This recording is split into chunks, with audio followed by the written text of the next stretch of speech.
everybody, it is Melanie Mitro and Katy Ersta, and we are the hosts of the Make She Happen podcast. And this podcast is for you, friend. We're going to dive into the skills, mindset, and systems you need to build a successful social media presence, and it supports your business goals. All right, and I am Melanie Mitro, one of the co-hosts, and I have left my full-time career in early intervention to be a stay-at-home mom, and I'm seriously craving something more. All right, and I'm Katy. I am a stage 4 cancer survivor. I absolutely love all things storytelling, and I was a teacher who truly just wanted to get the groceries paid for. Never in a million years did I see what would happen with this business. Oh my gosh, and here we are, 10 years later, and we have built multi-million-dollar businesses from our laptop, from our kitchen tables, basically anywhere that you have Wi-Fi. And the cool part is now we get to teach other people how to do the same. So just 2 female entrepreneurs who are wives, moms, and we're also besties who want to take you on the journey right alongside us to help you build a business that you love and a life that you desire. All right, so come on in, check out today's episode. Well, hey everyone, it is Katy and Melanie with another episode of the Make Chic Happen podcast. And today we're talking about one of your all-time favorite topics, which is productivity and planning. But more specifically, right now, we are in the middle of the 2-hour workday challenge. And it's a free challenge that we've offered. We put some information in the show notes, especially if you want the template for what we're going to be using as well. But one thing that we really wanted to discuss today is really planning effectively for where you want to take your business and really having that vision of what success looks like for you. And for both Melanie and I, when we started our businesses, I know I didn't have a lot of time. I really did have about 2 hours a day to begin my business, to start my business. I didn't have a lot of time, but I did still have goals for my business, and I did still see myself being successful within the business. But I also knew that in order to get to those goals and achieve those goals, I really had to clarify exactly what it is that would bring me those results. And so really today, the whole purpose of today's podcast, and if you are a business owner, if you are somebody who scrambles to figure out what they're doing, if you go onto social media and you struggle with what am I actually doing on here, and you're voting on your favorite outfits of your favorite influencer, or you're sucked into the reels, or you're sucked into somebody's stories, I really want to recenter, and I want to get really focused on productivity and the things that you can do to actually yield results. So that's what we're talking about today. It is. It's good. And I think before we even go into action steps, right? Everybody wants us to give them a checklist. Everybody wants them to give us just give me the list of things that I should do. And that actually is what we do in the free challenge, the 2-hour workday. You can download the PDF and you can come into the free group where we're going to train you. But here's the thing. If you don't know why you're doing the work that you're doing, you're not going to be motivated to do it when you don't feel like it. Right. You know, when the baby's been up 5 or 6 times at night and you're exhausted when the alarm goes off in the morning, or when, you know, you'd rather be out in the backyard, maybe planting flowers or doing yard work instead of sitting at your kitchen table building your business, right? There are going to be these moments where you have to make a decision. Do I go with what's fast, easy, fun, and comfortable, or do I go with what's going to help me grow the business that I want? And so you really have to say, what's going to actually drive me to complete the checklist every single day? And that's your why. You know, that is, and for all of us, it's different. And your why, it grows, it changes, it evolves as you do, but there has to be a starting point. So wherever you are at in your business journey right now, what's your motivation? What's the reason that you will put your feet on the ground and you will do the work? What's the reason that you will catch yourself when you're starting to waste time or getting distracted and actually do the work? And so your why is the thing that is your driving force. All right, I'm gonna put you on the spot. Okay. I want you to discuss with everybody what your why was when you started, and really what your why is now, and how that has really changed over time. Okay. Sure. So there's a 10.5-year difference between. I know, isn't that crazy? I know, it is really nuts.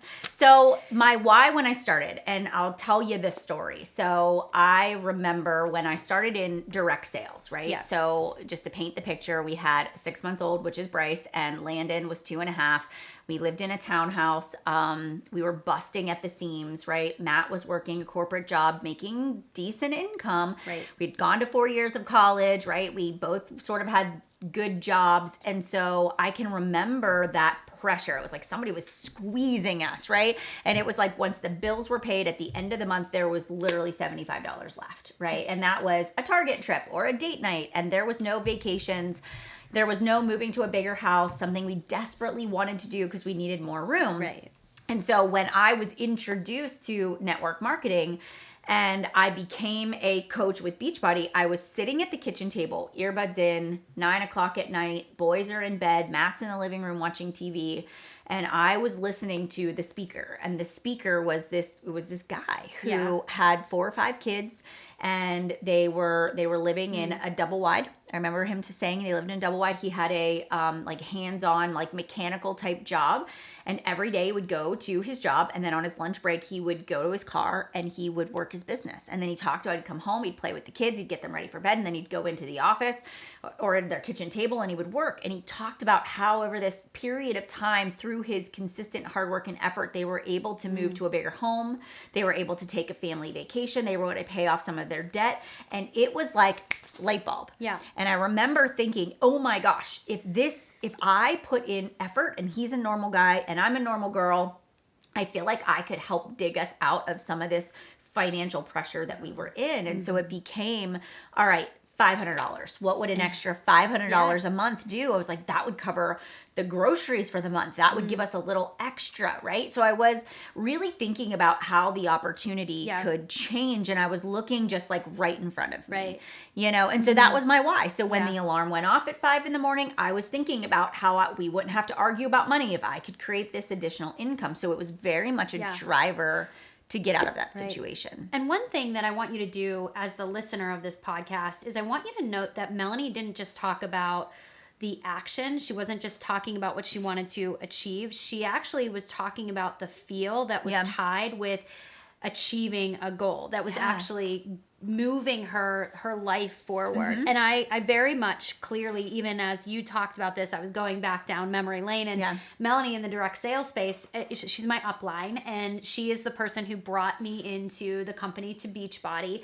And I remember one time we were in that small townhouse that you had, and you're right, I mean, with toddlers, everything is busting at the seams. Yes. And when we walked in, we sat at your kitchen table, and you actually showed me what the Coach online portal was. So the online office, and you actually put your hands down on the table, and she goes, I can't believe this, but I actually made $500 this week. And it was, I think you were about a year ahead of me in the business, and you were so blown away by that. But for me, as somebody who was seeing somebody one step ahead of me, I didn't necessarily connect to the $500 a week. I immediately connected to $500 a month. What could that mean for us? If I had an extra $500 a month, the feeling that would be, that feeling of not having to worry about getting the groceries paid for, that feeling of like, my husband and I just bought this house, we're keeping up with the Joneses, and I feel like we're buried in our mortgage and we can't actually get ahead. Those emotions were so connected to my personal why. So even as we're talking through some of these things today, ask yourself, does your why move you? Not does my why make me cry? I actually hate that statement. But does your why move you in some way to want to take action? For me, getting the groceries paid for was just this feeling of I can contribute to the family in a different way. I can contribute in a way that makes us feel like I don't have to fight over the Excel budget anymore. And then, you know, to keep going, as I accomplished goals off of my vision board, right? Then it became that extra $500, right? I was like, well, I've accomplished that. So what's the next level?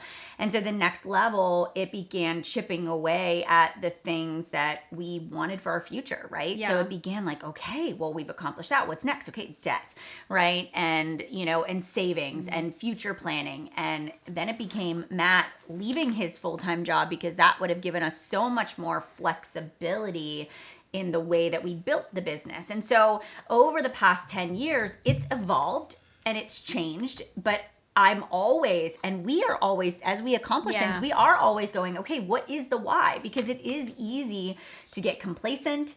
It's easy to start to say like, I don't really need that, or that's not really important. So you do always have to be connected to the why, no matter where you're at in business, whether you're just starting out or you've been around for a little while. So a why, having a strong driving force for why you're going to get up when that alarm goes off is incredibly important. That's step number one. So before we dive into, and now we're going to go into action steps of what we do, but you have to say, what's my why? And I will caution you on this. And if you go back and listen to the podcast episodes in December of last year, or any December, we talk about vision boards. We've done vision board parties before.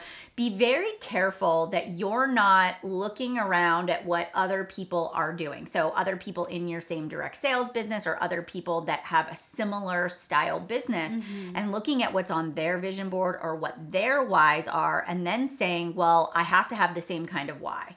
Because if you start to copy other people's whys and they aren't really related to you, it's not going to actually drive you. So just really, if you find yourself unmotivated, there's a good chance the why is not the right why for you too. Right. Yep. Right. Okay. And it's easy to do too. I kind of want to caution is. you on that as well. So really doing some reflection and asking yourself the feel behind the why. It's not just a reason, it's an actual emotion. So we're going to dive into the second, and that is when you have your why, you've established what your why is, you then have to take that why and say, okay, what do I actually have to do to achieve the goals that are going to bring me one step closer to what I actually want to be able to achieve? So the next step is really thinking about your action steps. And here's what we find a lot of people do in business, especially people who really haven't developed that skill of what do I actually have to do in my business. And with network marketing, in most cases in network marketing, there's a formula to success. And usually it's the same. No matter where you are in the business, there is foundational basics that are done over and over and over again consistently. And you compound that with your time, and then you start to really yield results. But the problem is we sometimes want to fancy it. We sometimes want to make it prettier. We sometimes can get distracted by what everybody else is doing, that we forget the basics. And one thing that we actually created, not just in the document, but even in the Make Chic Happen planner, was an income producing activity tracker.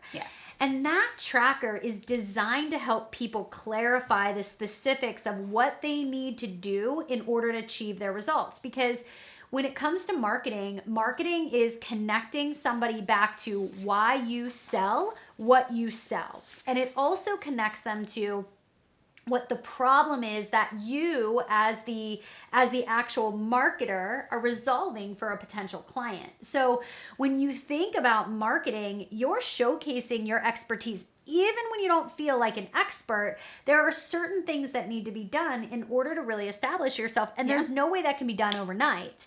We didn't build the $1 million businesses simply by one time posting, crossing our fingers and hoping someone signed up. We would post, and then we would post again, and then we would fail, and then we would cry, and then we would get back up, and we would post again and again and again. And we've done that here at Chic. And even in this season right now, it's less than perfect. We're figuring things out right now. But we also know that it's a process. And so the proven 2-hour workday challenge that we're in the middle of, we're going to give them this in the show notes, right? We are. And and if you're watching this on YouTube, I'm like holding this up, right? There's this checklist that you can down, or you can go to the show notes and actually download this, right? And on this checklist, this proven 2-hour workday, it really walks you through, all right, these are the activities that I need to do on a daily basis. And in this PDF, we describe, so where it says, I'm going to intentionally connect, we actually tell you what intentionally connecting looks like. And then inside of our Facebook group where we're doing this free challenge, you can actually hear Katy and I walking you through examples, answering questions, and doing a more deeper dive.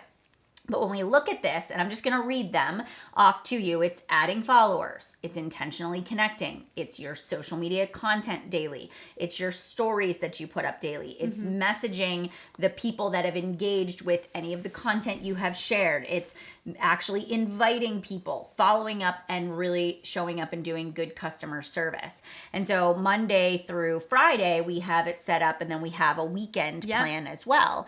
And so, this is really, when we look at it, when you were talking about like, this is the work that compounded, these were the actions that we did every day. These were the non-negotiables that before we close down work for the day, we would actually say, did I do the actions and are they producing results? Like, am I doing them every single day? Not like I do half of them on one day and I skip a few days and then I do the other half and then sometimes I do it all and sometimes I don't show up at all, right? And so it really is important that you do these things consistently. And so I have a question for you. Okay. When you look at this because people always say, all right, if I only have a little bit of time, like, what is the most important thing on this list? So do you feel like there are tasks on here that are put it into one? I know, so like, hard. is one more important than the other? Like, what do you do in that situation? Well, I think we have a habit of wanting to doll things up. Okay. And I don't think we need to do that. I think at the end of the day, it's all about, do people know that they're invited into what you do? And if the answer is no, have you actually had conversations with people to tell them about the work or the product or the service that you are offering? So that's the first thing that I think is important, is conversations have to be happening. And the second thing is following up. Yeah. I feel like I think it's cliche to say fortune is in the follow-up, but I know that for you and I, the majority of our sales come after conversation. So to me, it's making sure that I'm documenting the conversations that I'm having and then following up when appropriate. Yep. Okay. I think that those are really, really important. So it's really inviting. Yep. Following up. Yep. Those are. What about content? Would content be a must every day? That's a trick question because I think that the invites and the follow-ups are more important than just making sure. If you miss a day of content, I think it's okay. If you intentionally take off Sunday, sure, go for it. But I actually think the invites and the follow-ups are the most important part, because as long as you have content up, you can always back up conversations with that text evidence. Yes. That's the teacher in me coming out. But I do find that actual conversations are critical. They are. But you still have to post. Okay. Yes, you do. Yeah. But you do. Absolutely. So I really want to reiterate that. You still have to have purposeful content. And of course we teach that. But you have to have conversations. You have to be willing to follow up with people, whether it's through email or it's one-on-one. That doesn't matter. You just have to make sure people feel seen and heard. Right? So for you, let's say that I'm short on time, right? Because I know that when I started, I was a pretty busy teacher. So I really had 2 hours a day. I didn't get done everything I wanted to. Yeah. If you're short on time, what do you feel is the most important thing from the 2-hour workday checklist that we have? Difficult questions. I feel like they're difficult questions, but they're good. I feel like we're tricking ourselves right now with these questions. So short on time means that, number one, if I'm short on time, I don't sit down to work, whether I'm using my phone or my computer. I don't sit down to work and not go in with a plan. So even if I'm short on time, it is like, what needs to go up? So I'm not going to be fancy when I'm short on time. All right. So if I know I need to check off the social media content box, it is going to be easy post. So it is going to be a photo of myself, or it's going to be a quote that is on brand, right? But it's not going to be over the top, anything fancy. Like, I'm not making a reel with tons of transitions and a really long caption, right? I'm getting up the post, I'm getting the message out there that I want to get out there, and I'm checking that off, and I'm setting my timer. I'm saying, all right, I need to have content to invite off of or have conversations. So I'm going to get that up there first. The second thing is I'm going to invite every day. If I'm short on time, I am going to look for those 5 to 7 or 10, however many people, and I'm going to get those invites out every single day, no matter what. Okay. Yep. Also, I am going to make sure that I follow up. If there was anybody from the day before or the past 3 days that I haven't heard from, it can be a quick voice message, right? Because that's easy. When you don't have a lot of time, that's really easy to kind of send people a message. And then I would say just making sure that I'm answering any comments that have come in, right? Is there anybody that's commented? Like, I don't want my people that have asked questions on my social media to sit too long, because that's a potential invite that could happen. Right. So I always want to make sure. So I'm just sort of cleaning it up. And I really look from a bird's eye view, and I go, okay, what first thing I need to post? I need to share that into my stories. I need to send my invites. I need to do any follow-ups that are immediate, that I know that I like need if I'm hitting a goal. And then if I have extra time, I'll go into today I'll add followers. But if I don't, I'm not going to do it that day, right? Yeah, I like so it. I look at that too as what I do. Okay. Got it. Okay. I want to ask you another question. Okay, you so can do I'll that. just ask you, because I think you're going to ask me one, but I'm going to switch it up here a little bit. You didn't have a very supportive spouse. I love Matt. You know, he's a great friend of mine. But I remember when you first started talking about how unsupportive he was. And through the past 10 and a half years, it's been a big part of your story. So when you say you didn't have a supportive spouse, how did you get the work done and manage to keep the peace? I actually think this is a huge concern for a lot of people. It is. So it was not easy. And I don't ever want to make it sound like we just effortlessly are on the other side of that situation, because that was hard on our marriage. It was pretty rock bottom there for quite some time. So I had to like use my psychology background on Matt a little bit, right? Surprised that I was doing that. But I had to really, so number one, I had to say, okay, I need Matt to understand why I'm doing what I'm doing. And I wasn't trying to force it on him, but I was trying to involve him. So that was sometimes like flipping around the computer and saying, look, I helped this person achieve results. Like, look at that. I was very intentional. I was like, oh my gosh, the work I'm doing is helping so-and-so. Yeah. Or, I would say, I need, like, Matt, can you put the kids to bed tonight? And usually he would say no, And I said, because I need to hit this goal. If I hit this goal, we'll make an extra blank. And so what happened is at the beginning, he would say no. So what I would do is I would go, all right, what's the sacrifice? He's gone all day long. So nap time has got to be your sit down and get the work done. So it was like, come hell or high water, I'm figuring out how to get these kids to take a nap or have quiet time. So I did. I figured out, I was so disciplined at getting them to nap so that for an hour, hour and a half, I could truck through a lot of this list. I got up earlier.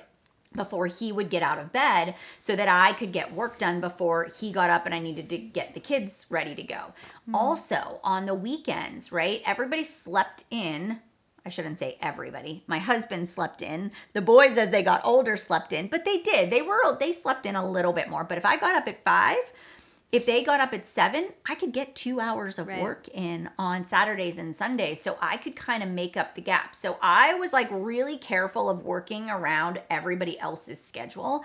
And it was a sacrifice for me, because I did sacrifice my downtime, my free time in order to make that happen.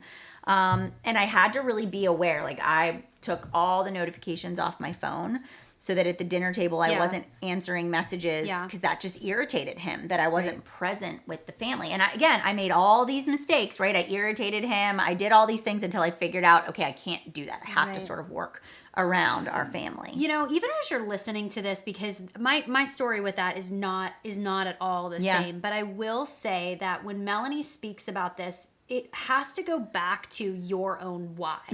So if these sacrifices that she is making, if you're sitting there going, I can't imagine making those sacrifices, her why may not work for you. Yeah. So you really have to be in touch with, why am I doing this? And what's the action I need to take to be able to achieve the goals that I want? Because Melanie was clear. She needed to make those sacrifices. Yeah. She needed to get up early. She needed to make sure that the kids were going down for nap time. She needed to make sure that her marriage was a priority in the evenings, that her phone was off.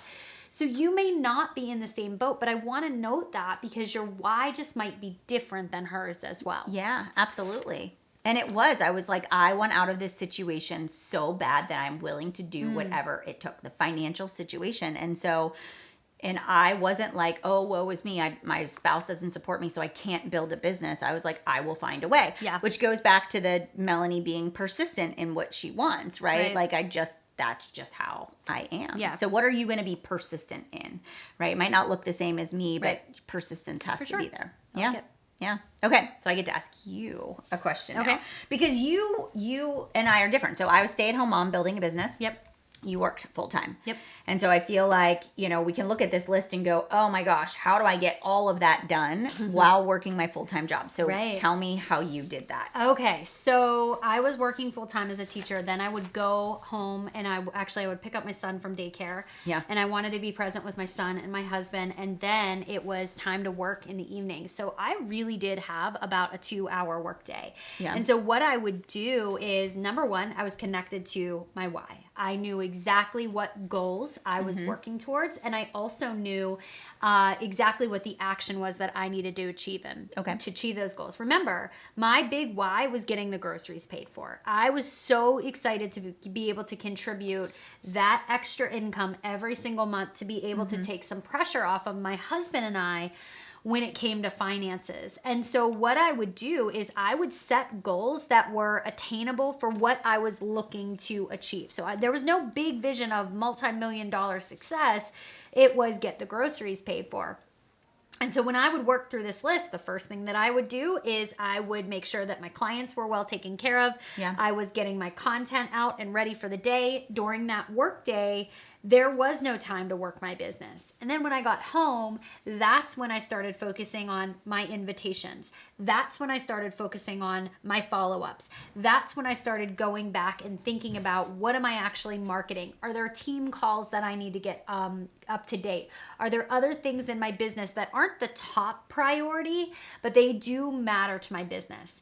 And I also made sure that my husband was on board. So during those first years of my business, from 8 to 10, I was really working. At least 8 to 9:30, and then in the mornings, it was usually an hour of those follow-ups. So it was between 2.5 and 3 hours of work that I was really able to build the foundation of $1 million business and build it to 6 figures within those first couple years. And I want to also note, those sacrifices are like this much, right? So, you know, for you actually left your teaching job how many years into your business? Gosh. Was it 3 years? Well, yeah. 2 or I think 3 years? it was at least 3. Yeah, so short period of time, short-term sacrifice, long-term rewards. And now you don't have to do that. You can take evenings off, the weekends off. You work a normal work day and you're there with your kids. You have the flexibility. So sometimes you really have to look at what is the payoff for what I'm doing. That helps you get through the season, because it's really just a season of sort of like shuffling. Exactly. So, all right, so we just kind of scratched the surface with the 2-hour work day and the challenge and the PDF. And again, we've dropped all of that in the show notes, but you guys can come check it out. There is still time for you to join the Facebook group, to go in and watch the videos, learn from Katy and myself, and get additional just sort of guidance on how to make your business work, how to be focused on the right activities so you can see growth, because this really is the foundation. Once you master what's on this checklist, it is going to give you the foundation for a thriving, successful business. So we hope to see you guys inside. And if you loved today's episode, make sure you take a screenshot, make sure you share it, tag us on Instagram as well. Let us know what your favorite takeaway is, and join us back here next week for our next episode. All right, so if you loved today's episode, make sure you head over to wherever you listened to the episode today and leave us a rating and review. And also take a little screenshot and tag us on Chic Influencer. We'll feature you in our stories. Plus, we'd love to get your feedback and hear from our listeners. Until next week, let's make chic happen.